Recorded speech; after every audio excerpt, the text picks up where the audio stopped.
Globally, 11 million deaths are attributable to dietary factors each year, placing poor diet ahead of any other risk factor for death in the world. Given that our diet is our leading killer, you'd think it would be emphasized in medical school, but there's a deficiency of nutrition education in medical training. A systematic review found that despite the centrality of nutrition to a healthy lifestyle, graduating medical students are not supported through their education to provide the necessary care.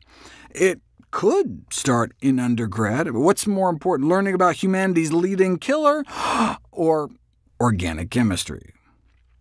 In medical school, students may average only 19 total hours of nutrition out of thousands of hours of instruction, and they're not even being taught what's most useful.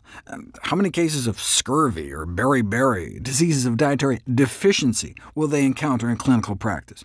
In contrast, how many of their future patients will be suffering from dietary excesses, obesity, diabetes, hypertension, heart disease? Those are probably a little more common. More than 9 out of 10 cardiologists surveyed believe that their role includes personally providing patients with at least basic nutrition information, yet less than 1 in 10 feel they have an expert grasp on the subject. If you look at the clinical guidelines for what we should do for our patients with regards to the #1 killer, atherosclerotic cardiovascular disease, all treatment begins with a healthy lifestyle. Yet how can clinicians put these guidelines into practice without adequate training in nutrition?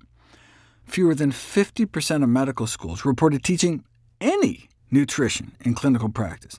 In fact, they may be effectively teaching anti-nutrition, as students typically begin medical school with a greater appreciation for the role of nutrition in health than when they leave.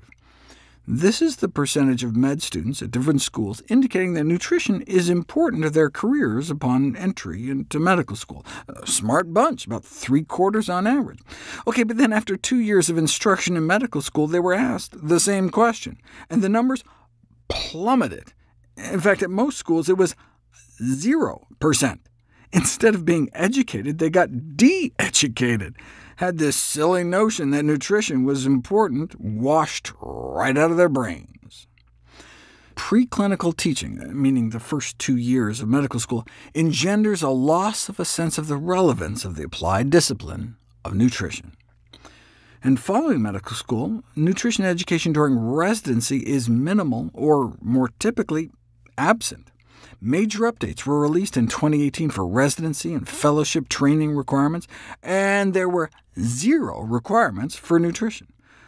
So you could have an internal medicine graduate who comes out of some prestigious program who has learned nothing, literally nothing, about nutrition.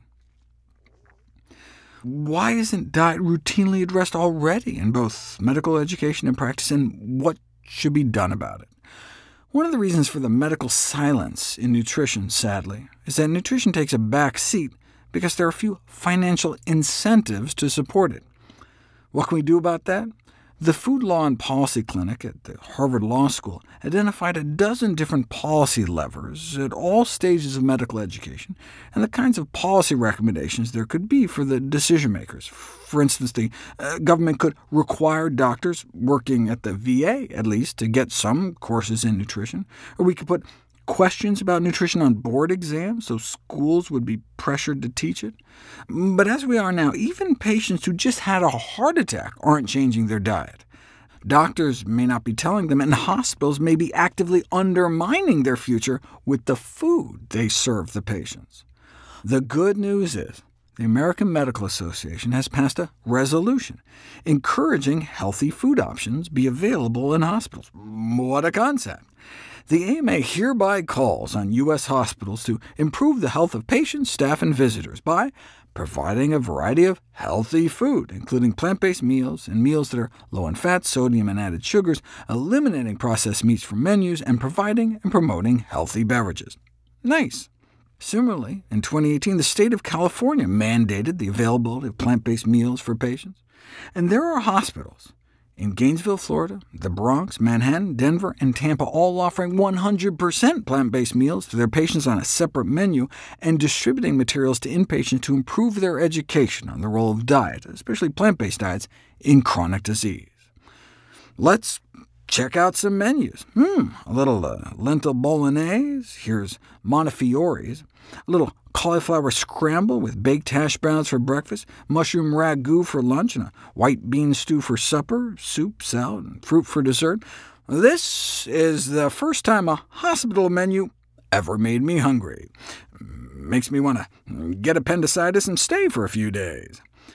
The key to these transformations has been having a physician advocate and increasing education of staff and patients on the benefits of eating more plant-based foods. A single clinician can spark change in a whole system, because science is on their side.